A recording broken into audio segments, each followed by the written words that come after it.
if you have majority of the elements within the states not doing so well, that is what we tell on the state. Is that where we are? I think so.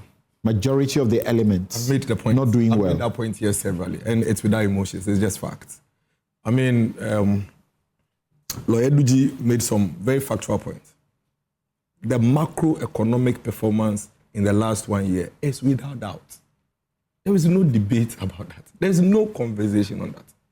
The fact that we've seen unprecedented improvement in inflation, never seen before. I doubt even first world countries see this kind of macroeconomic improvement in such a short period.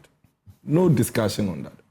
The fact that we've seen some very heavy strength from our currency is without doubt.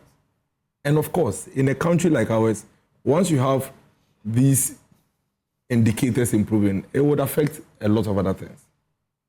The details as to whether it's sustainable, based on what is driving it, is another conversation. And it's time for me, for the government to actually sit back and be honest with themselves, because we are going to hold them to their words.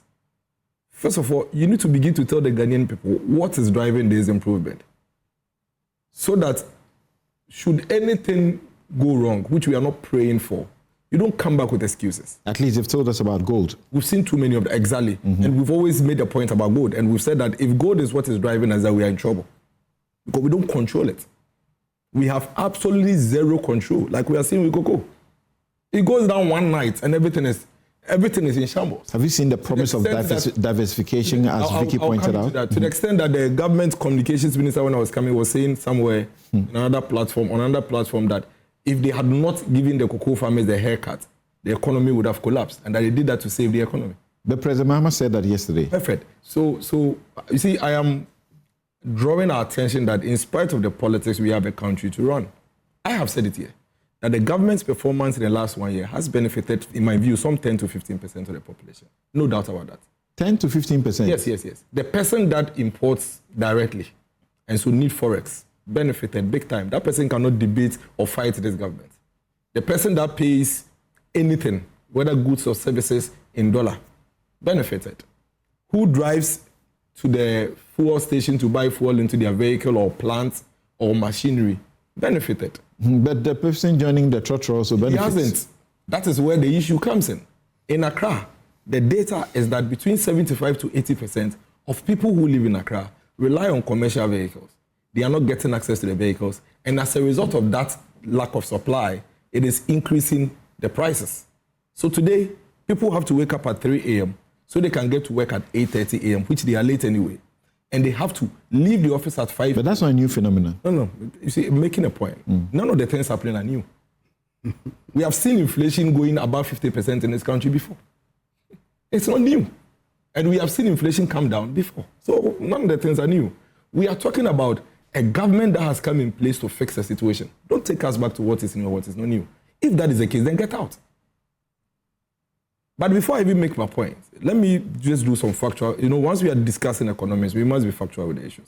So, Eduji is first a politician, a lawyer before all of these things. He likes to garnish the issues. They did not inherit inflation. But he has an economics background too. No, but I know him. I know him very well. Data can be used for anything. His government did not inherit inflation at 54%. So, of course, that was in 2022. No, but so it's disingenuous. No, but I never said. No, please hold. No, you did. You mentioned. No, I said hold on. Yeah. On this platform, I said at a point inflation. Yes. The only two countries were better. I was actually about to interject when you said that because it was unfair. You were using figures at 2024. But when it came to inflation, you went to 2022. No. I moved from 54 don't invite to 23, but don't worry. Don't invite me. Oh, you could have, I won't invite rights. Please don't invite me again. I would say what you said wrong, but if you invite me, I'll come. So it's disingenuous for you to be having a conversation in this manner, and then you are talking. So what you are saying is that inflation has moved from 54 to 3. No, it's not true. Whatever it is that your government has done to drive inflation down, moved it from 23% to 3%. That's fact.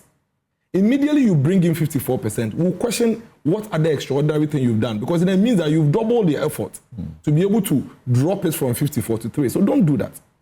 You did not inherit the exchange rate at 17. Again, don't do that. But let's move on. This government, I think, is refusing to take responsibility for anything that affects the Ghanaian people, except the macroeconomic indicator that there is no debate, which we all know that the driving force is the high international market price for gold. That is all. One thing. One single thing is what has driven us to where we are now. One thing. One. High international market price for gold. Tomorrow, the question we are asking our government to answer is tomorrow, should gold drop tomorrow morning to $2,000? Can we survive? He says by the projection, the president says by the projection, gold prices will continue to do well for the next 3 years. I mean, we woke up this morning and America has attacked Iran. Never thought it would happen. You understand? We woke up this morning and the US has attacked Iran. You and I went to bed, woke up the next day, and there is something called COVID. We thought it was a joke, and it ran for 3-4 years, disrupted the global economy. So that question is legitimate. Listen, some say go and pick their budget. Look at all the real sectors of the economy. None of them are progressing. This is not personal. This is just economics. This is just people who are worried about the realities that could hit us if we don't halt this government and get them to face the facts and deal with the fundamentals. Listen, you talk about macroeconomy. What is macroeconomy without its positive impact on micro? The whole essence of macroeconomic management is the output on the microeconomy. He is an economist. He knows that. If you drive your macroeconomic indicators to the best of numbers, and your micro is not positively affected, you've done nothing. And my brother Kofi Tonto has a point he makes, which I would make it here. He says that I am sick. I had a previous doctor who couldn't heal me, and my sickness kept lingering. Then you came and said, I can cure this guy. For 1 year, you've actually concocted and come up with the potion, the medicine, and it's in a package, and giving it to me. I keep drinking. I am not healing. But all you keep telling me is that at least I've been able to give you medicine. The other one couldn't give you anything. That sounds like an account proverb. So, Prof, the reality is that, and this is not personal, this is not politics. The reality is that we were sick. Everybody admits that. Even the president, then another Danko Akufo-Addo, admitted that. To the point where he said, some of the things where we are, when the new leader takes over, he will drive it. Now you've come. All you have done is to show us a package, branded, with medicine, supposedly to be taken 3 times a day, morning, afternoon, evening. We've been taking it for 1 year. One thing is true. You have given us medicine. But the other truth is that the medicine is not curing us. Why am I saying this? Look at every aspect of our economy and tell me, which aspect of our economy has been positively affected by these things, except the 10% that I have admitted?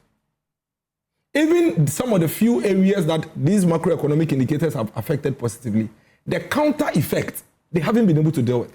The cocoa situation we have, one of the biggest reasons why we are in the situation we are in now is that the forex economic policy decisions you took has a counter effect on cocoa. You didn't prepare for it. When you were driving your currency strength up and driving dollar down with just buying gold and putting it into the forex market, you forgot that you also export, and that the more dollar you bring, and the CD also has a certain impact. So if cocoa today, for example, if dollar today was 14 cedis, cocoa farmers would not suffer, even though the international price has dropped. So whilst they were doing that, they forgot to deal with that aspect of it. Nobody is saying don't drive the currency strength, but I'm saying that whilst you are doing it, remember that there's another side that you have to deal with. Look at teachers, look at nurses. So we will reflect the state of the nation by the president on these issues, the way we have done them. Okay. So far you've spoken longer than anybody, so hold it there for me. Those will be your preliminary comment. But do you see a positive, future in the next year or two? I have always said that there's something good this government is doing when it comes to the macro. All of us want to see. No, I'm talking about how it will reflect. I don't. I actually has a very gloomy, negative outlook. Because of the very important and factual point I have made. The basis, the foundation on which this current macroeconomic strength has been built is weak, and we don't control it. Okay, thank you. Now.